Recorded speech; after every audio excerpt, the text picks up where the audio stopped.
Hello, I'm the Nostalgia Critic. I remember it so you don't have to. When you're a kid, all you can think about is being in high school. When you're in high school, all you can think about is being in college. When you're in college, all you can think about is being an adult. And when you're an adult, all you can think about is being a kid again. Life fucking sucks. But for those few years of misled optimism, we have the Saturday morning hit Saved by the Bell.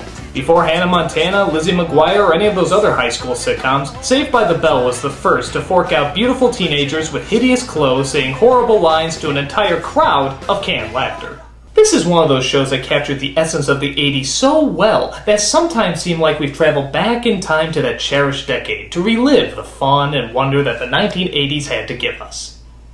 The only problem? It was made in the 90s! I mean, look at this. It's like a decade behind. Were they just stuck in a time warp or something? But oh well, this is what we thought high school was going to be like when we were younger, before our dreams were shattered like Elizabeth Berkley's career.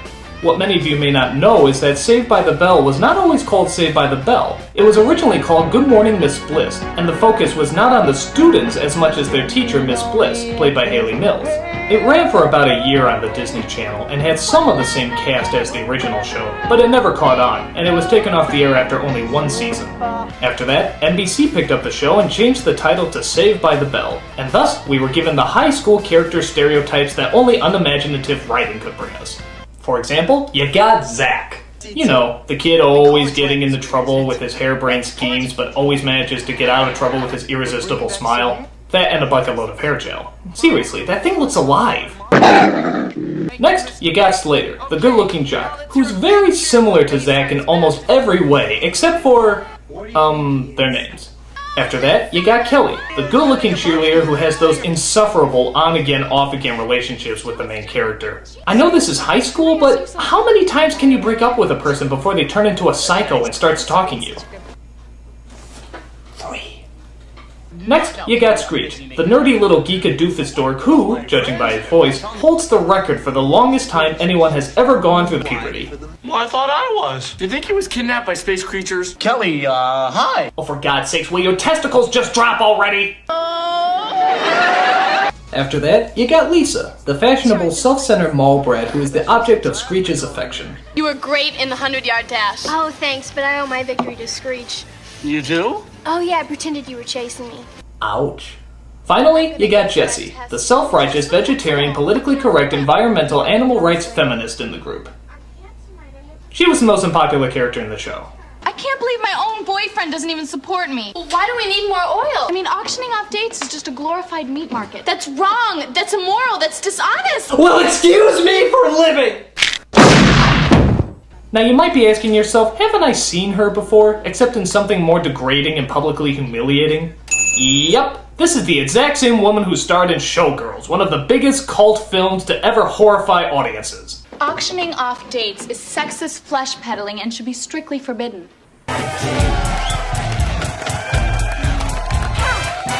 They go to a school principaled by balding, educational pushover, Mr. Belding. What is going on here? That's a good one. Oh, gee, Miss Wentworth, that's not fair. Oh, good news, Mr. Belding! Good news!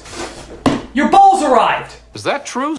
So what can you say about the show as a whole? Well, it's hard to sum up the entire thing in general, so let's take a look at some individual episodes. Like, how about the episode with the fake IDs? This episode starts off at the kid's favorite hotspot, the Max. Look at this place. It's like the 80s interpretation of the 50s. Zach helps out a girl with her flat tire, but it turns out she's over 18 and wants to meet him at a club. So Screech comes up with some fake IDs to get everybody in.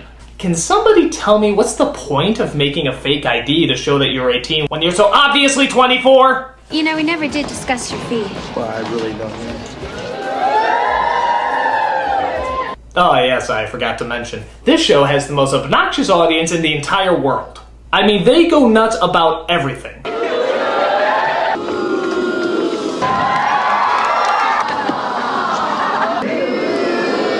What if something happened that they didn't know how to react to? Wrong. Last night Jeff went bowling with his roommates. Why don't you just mind your own business and stay out of my life?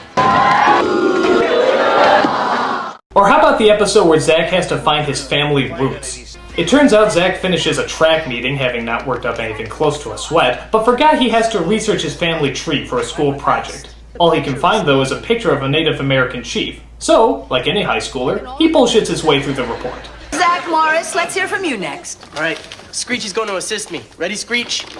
Ready, Kimosabi. Oh god. After digging through old family papers and pictures, I learned that I'm part American Indian. I come from a long line of fierce warriors and great hunters. Me. They roamed the wide open plains in search of their daily food. Me hungry. And the award for most awkward, racially insensitive moment in Saturday morning history goes to Saved by the Bell! And I'd like to thank my dad for giving me electric trains when I was 3. Okay, so obviously Zach has to do the report again, but this time to help him out, his teacher sends him to a Native American named Chief Henry, who knows a little something about Zach's tribe. Why couldn't the white man and the Indians get along? Why can't the Arabs get along with Israelis? And why can't I get along with my ex-wife? Did he just compare the Battle of Arabs and Israelis to his ex-wife? Okay. Zach returns to give his presentation, dressing up as one of the village people, and gives a much more detailed speech. He never did explain why his people painted vaginas on their chins, but then again it is just a 3-minute speech. Wanting to tell his mentor the good news, Zach suffers a heartbreaking blow. A friend of ours passed away today. Chief Henry died this morning. Well, of course! How dramatically convenient. What do you think his Indian name was? Dies with poetic plot points? Fortunately, he appears to Zach in a dream and tells him that it's okay to stop grieving and move on with his life. Oh, I gotta go. I'm being fitted for wings. Wings? You mean like angel wings? So he's a Christian pagan Native American. Huh, go figure. But most people's favorite episodes are the ones that have a message to convey. Like the oil episode! Ah yes, you all remember this one.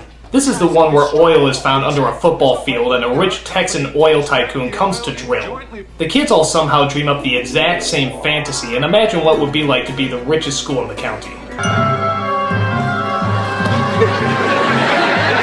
Come, my darling. Let's all go to the beach. The camels are ready. Meanwhile, Zach comes across a duck named Becky and forms a powerful friendship with the innocent creature. I wish I didn't have to take you to the pond tomorrow. I'll come visit you all the time. When did this turn into an E.B. White's kids book? So let me be sure I got this straight. One story involves Texas tycoons drilling for oil, and another story involves a cute little ducky who lives in the school pond. Oil plus ducky equals...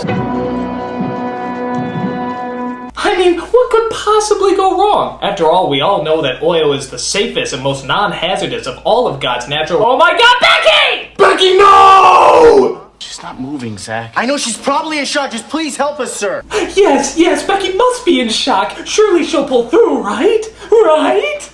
Zach, Becky's dead. No. No. No.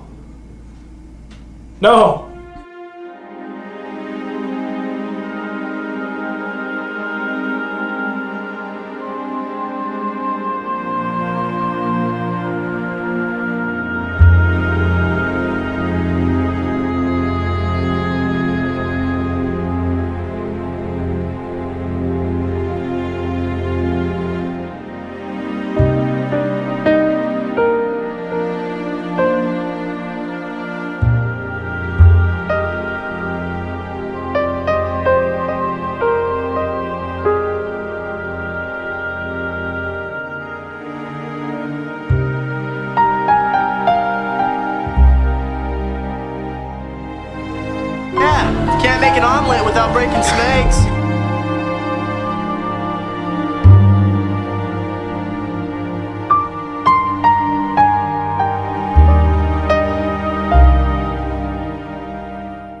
Don't worry about Becky, Zach. She's where the oil can't hurt her now. Oil.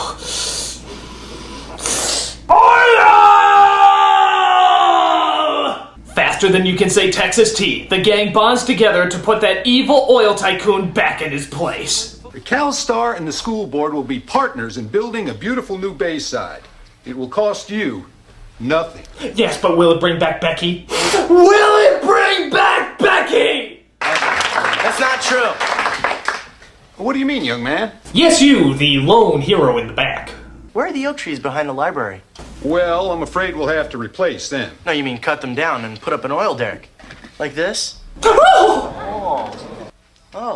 We'll Yes, make but what every- happens if there's a bigger accident and oil gets over everything, just like this? And this is outrageous! Oh, this is most unorthodox! We don't want to go to school in an oil field. We already have a better Bayside. We just didn't know it until now. You duck-killing motherfucker! That's right, kids. Just remember, oil is evil. I mean, what the hell do we need oil for anyway?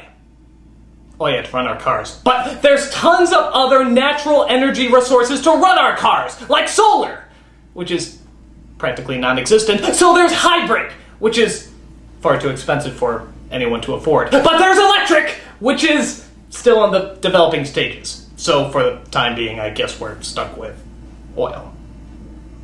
Evil, nasty oil! It kills ducks. Another episode I'm sure you all remember is the drug episode, where Jessie gets addicted to caffeine pills because she wants to pass geometry and do well in her new girl rock group. Wait. A girl rock group? How the hell did that come along?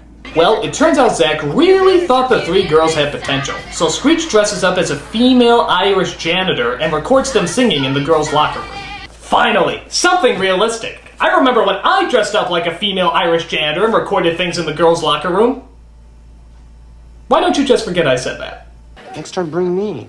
So the recording is given to a record producer, who of course loves it, and the three girls decide to put together a music video for them. 1, 2, 3, bang! 1, 2, 3, stretch! 1, 2, Oh God, help me. 1, 2, 3, stretch! This is back when music videos didn't know they were insulting our intelligence, and also when they were, popular. Say what you will about this song, but these special effects are just incredible. Like, watch this unbelievable stunt. Oh my God, how did they do that? There was one person there, and then suddenly there's another. Is this that mystical voodoo they talk about called a jump cut? Also, get a load of this. Their faces are dissolving over the picture! Witchcraft! Feeling the pressure, Jessie continues to take her caffeine pills and becomes mildly annoying. We'll be great, we'll be awesome, we'll knock him dead, right? Right?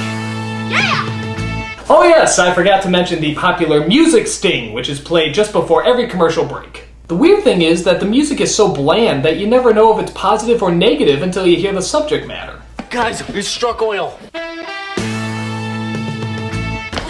there's been an oil spill. There's oil everywhere.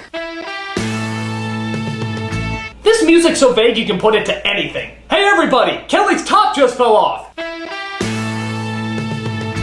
Oh no, Lisa is pregnant with Screech's baby. Wow, Zach just saved a puppy right after his mother died. You see? The big scene everyone remembers is near the end when she has her giant breakdown in front of Zach. I just need one of these.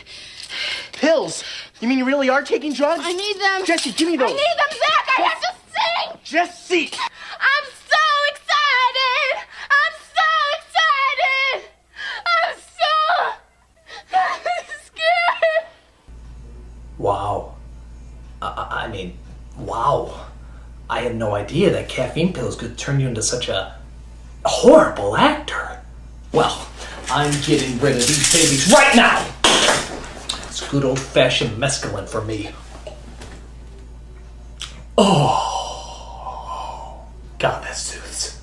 Finally, I want to talk about one more episode. This is my personal favorite. It's called Rockumentary, and it's this strange kind of behind-the-music look at the kids after they make it big as a rock band. You heard right, they make it big as a rock band. Just look at some of the clothes they wear.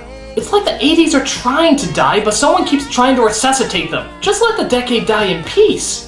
Look at this. When the hell did anyone wear bows on their jeans? Are you a fucking birthday present? But I digress. This odd little music documentary is hosted by Casey Kasem of all people, as he apparently has mastered the power of time travel to show you how their story began. Apparently the group practiced in their garage playing their instruments and lip-syncing rather horribly. Just look at Slater's drum work. He plays so well that the beats come out before he even taps them. Little did they know that fate was running by their door. Yeah, was there a record producer named Brian Fate who happened to be jogging past their garage? Hello, I'm Brian Fate. Alright, it's a little funny. He, of course, turns them into rock legends as they do concerts, sign autographs, get awards from bad impersonators. It's a dream come true. Now, one thing you might be asking yourself is, where's Jessie in all of this? Well, they saw how she did with the last rock group she signed up with, and, yeah, they're not doing that again. So, of course, as their popularity builds, a seductive PR woman steps in and seduces Zack to leave the group and go solo. Letting the fame go to his head, Zack agrees with Yoko Ono and leaves the group to go do his own thing, as she controls everything about him, even the way he looks. Alright, now, I have to warn you. This next scene, where Zack shows himself in his brand new look, is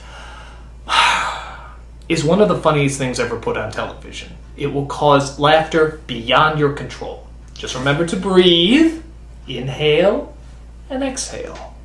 This has been known to kill people. People have actually died from laughter.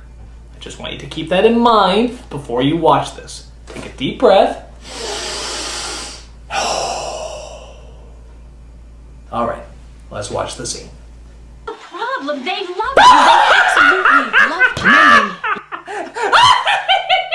I'm not your Madonna. It's me. It doesn't matter.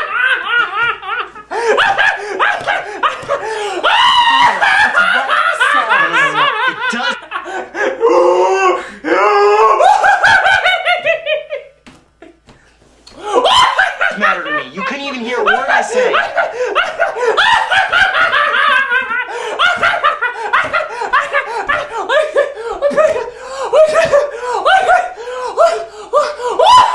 I was blinded by them.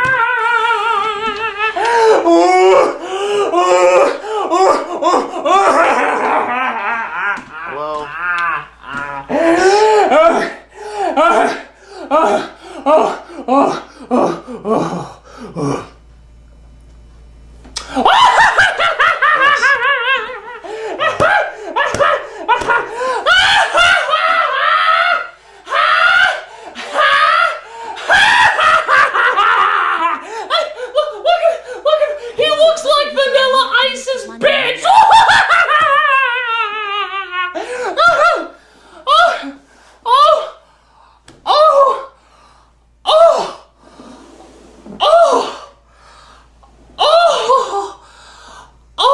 I think I just orgasmed.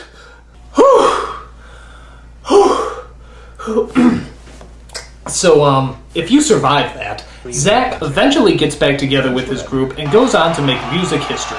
And then, of course, he wakes up because it was all obviously a dream. Thank God, because if I looked like MC Hammer and Prince's white love child, I would want it to be a dream too. You know, next year I'm asking for weekdays off. So that's Saved by the Bell. How does it hold up? It doesn't. It's stupid, silly, and loaded with idiotic cliches. But I will say that looking back on it, it is pretty harmless. I mean, I don't think it makes kids any dumber like some of the other shows I've reviewed on here. But if I was to sum up this show in one word, I would say that it's... Dumb. Stupid. Crazy. Dangerous. Stinks. And then some. I'm the Nostalgia Critic. I remember it, so you don't have to.